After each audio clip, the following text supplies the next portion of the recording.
किसानों की मांग, धान की 3100 रुपये समर्थन मूल्य देने की घोषणा करे सरकार, मांगे नहीं मानने पर होगा उग्र आंदोलन। बैठक में तैयार की गई रूपरेखा। बता दें कि नगर के जम्मू मरार माली समाज भवन चिस्तोला में जय किसान संघर्ष समिति के तत्वाधान में किसान आंदोलन को लेकर रूपरेखा तैयार की गई है।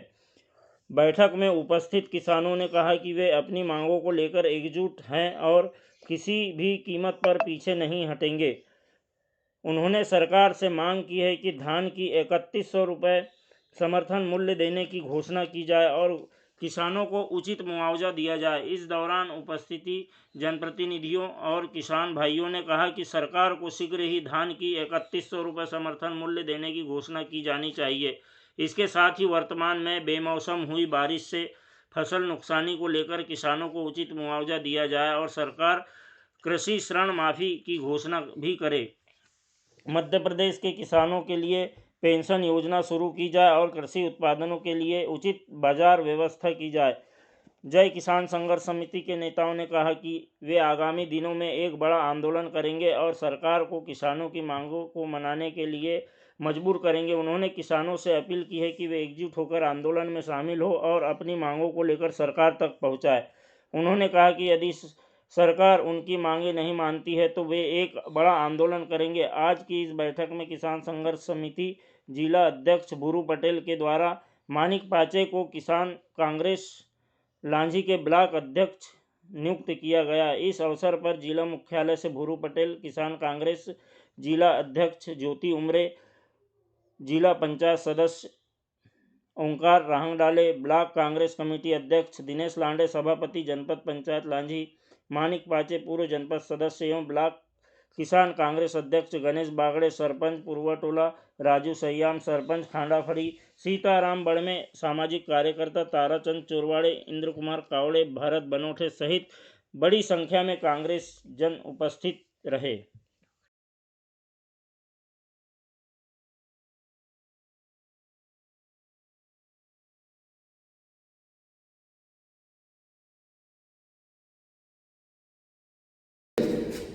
एक बात मैं आप लोगों के सामने रखना चाहता हूँ, अगर गलत हो तो निश्चित रूप से उसका विरोध भी करना। अपन किसान की बात पहले थोड़ी देर बाद चालू करते हैं।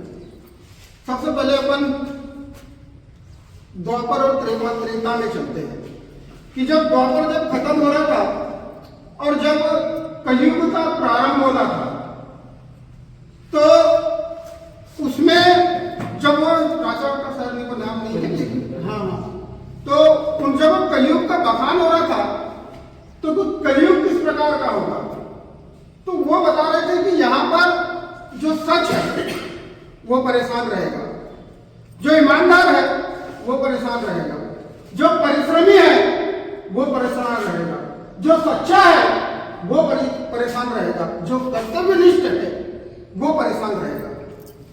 अब अगर पूरों का मिश्रण करके जो है एक कर दिया जाए तो उससे जो उत्पत्ति होती है वो उत्पत्ति होती है किसान की।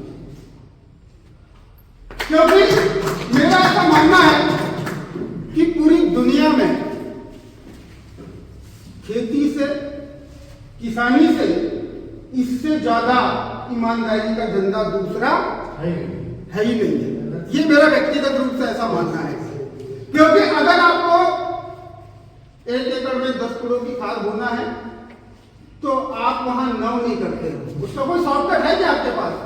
ये बात मान सकता हूं, जैसा बड़वे जी ने भी अपनी बात में रखा था कि परंपरागत खेती का स्वरूप बदलकर आधुनिक खेती का युग आ गया है, ये बात तो मैं मानता हूं। लेकिन आपके संसाधनों में बदलाव आया है, लागत में बदलाव आया है क्या? लागत में कोई बदलाव नहीं आया, बल्कि उत्तरोत्तर लागत में बढ़ते जा रही है। जो कृषि लागत है वो उत्तरोत्तर जो है बढ़ते जा रही है। आप देखिए, अपन बिल्कुल सीजन की बात करते हैं, बिल्कुल रेशस्ट बात। पहले किसान, अत्यधिक किसान जो कृषि लागत है उससे, और दूसरा कीटों के जो कीट प्रभाव था, कीटों के कुप्रभाव से वो लड़ रहा था। वो जैसे तैसे हथियार निकाला उसने, वो लड़ते रहा, लेकिन वो विवश, निराश और हताश, चिंताग्रस्त और तनावग्रस्त तब हो गया जब बेमौसम बारिश ने, अचानक बादल उन्होंने रंग बदला और बेमौसम जब बारिश हुई तो उसकी जो फसल बर्बाद हुई, वहां जाकर के केवल उसके आंखों से रोने के अलावा दूसरा कुछ उसके पास में बचा हुआ नहीं रहा।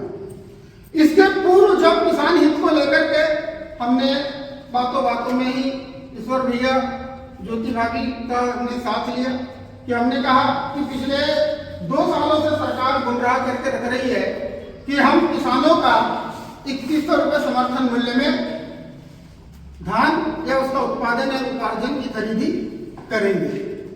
इन्होंने घोषणा पत्र मेरे का 2023 की विधानसभा के घोषणा पत्र में इस बात को निहित करके रखा कि हम किसानों से 3100 रुपये समर्थन मूल्य में धान लेंगे। ले रहे हैं क्या? ले रहे हैं क्या? अच्छा, इसके बाद कई अवसर ऐसे आए, राष्ट्रीय पर्व ऐसे आए जहां पर लाल किले की प्राचीर से कह दिया जाता है प्रधानमंत्री मोदी जी द्वारा भी कि हम किसानों की आय दुगनी करेंगे, हम खेती को लाभ का धंधा बनाएंगे। कोई किसान यहाँ पर बैठ करके समझाए कि हम किसानों की आय दुगनी कैसे बना सकते हैं।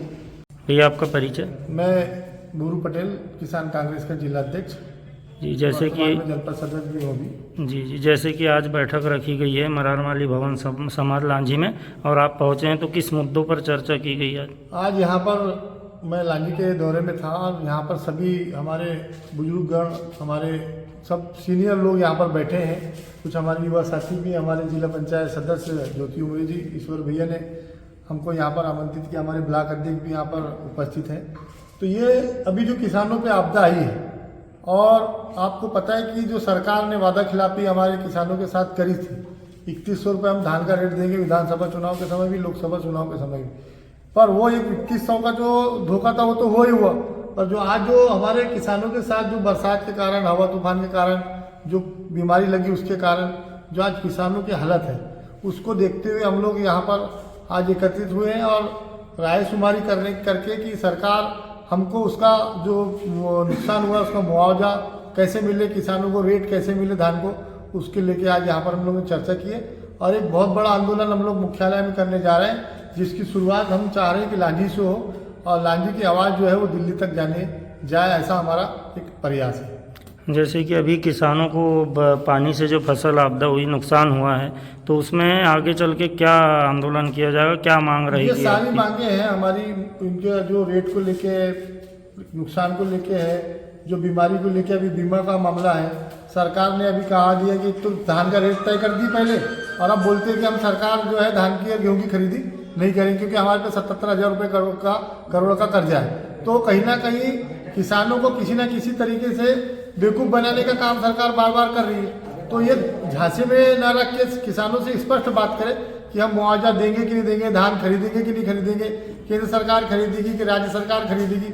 राज्य सरकार के ऊपर तो मेरे ख्याल से केंद्र सरकार के ऊपर तो राज्य सरकार से ज़्यादा कर्जा है। तो कहीं ऐसा ना हो कि किसानों के साथ फिर छल हो जाए कि हम धान खरीदी नहीं करें। अभी सामने आ रहा है कि सरकार किसानों की धान खरीदी करने से भी इनकार कर रही है। हाँ, इसी वजह से हम लोग चाह रहे हैं कि एक आंदोलन जो है जिले में हो, और हमारी ऊपर भी नेताओं से बात चल रही है, पूरी जगह किसानों का आंदोलन पूरे देश में चालू है। तो उसी चीज़ को लेकर हम लोग यहाँ पर एकत्रित हुए और आगे की रणनीति सभी लोगों के साथ मिलकर हम तैयार करेंगे, जिससे आपको अवगत कराएंगे। और हम चाहते हैं कि हम पत्रकार लोगों से भी हमारा निवेदन है कि हमारी आवाज़ को ऊपर तक पहुँचा, किसानों की लड़ाई लड़ने के लिए आप हम लोग का हमारा सहयोग करें। धन्यवाद।